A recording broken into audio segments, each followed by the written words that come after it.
froid sont l'une des réalisations expérimentales les plus impressionnantes de ces 30 dernières années.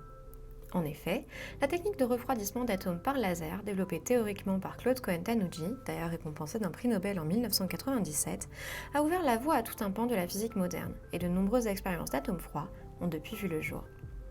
Ces derniers sont en effet particulièrement propices pour l'observation de nombreux phénomènes quantiques, et leur grande stabilité est même utilisée dans des réalisations pratiques, comme dans les horloges atomiques.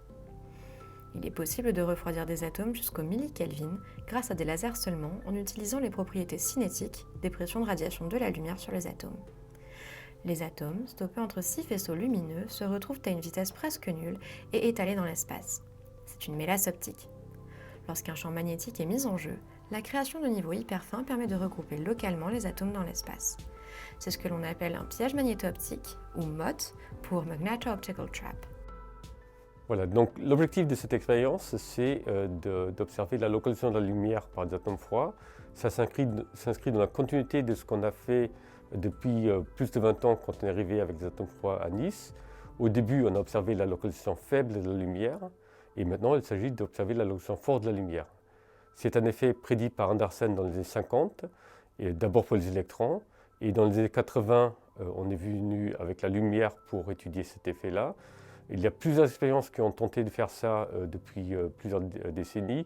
Personne n'a réussi à le faire, et donc l'objectif, c'est de voir ça avec les atomes froids. Alors, le grand défi de cette expérience, c'est d'utiliser des atomes d'ytterbium qui nécessitent d'implémenter beaucoup de lasers très délicats qui doivent tout fonctionner en même temps pour pouvoir préparer cet échantillon d'atomes froids et de le sonder correctement.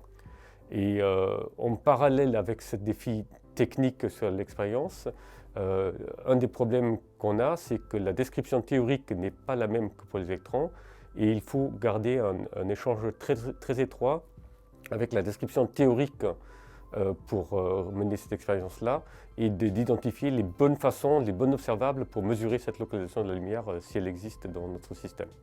Notre système sera constitué de 2 modes différents, un premier bleu et un deuxième vert délocalisés sur le dessus.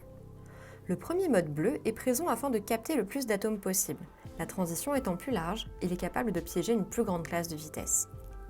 Une fois refroidis dans le bleu, les atomes seront envoyés dans le deuxième mode vert qui lui exploite une transition plus fine et donc plus froide. En faisant ainsi, nous serons capables de piéger un grand nombre d'atomes à des températures très faibles tout en gardant une grande densité optique nécessaire pour l'observation de la localisation d'Anderson. Alors donc là actuellement nous avons un piège magnéto-optique dans le bleu, et la prochaine grosse étape est d'obtenir un piège magnéto-optique dans le vert. Donc ce piège un peu plus froid dans le vert sera légèrement surélevé par rapport au bleu et nous permettra d'obtenir de plus grandes densités. On va aussi jouer avec les champs magnétiques pour réussir à obtenir ce décalage spatial des 2 pièges.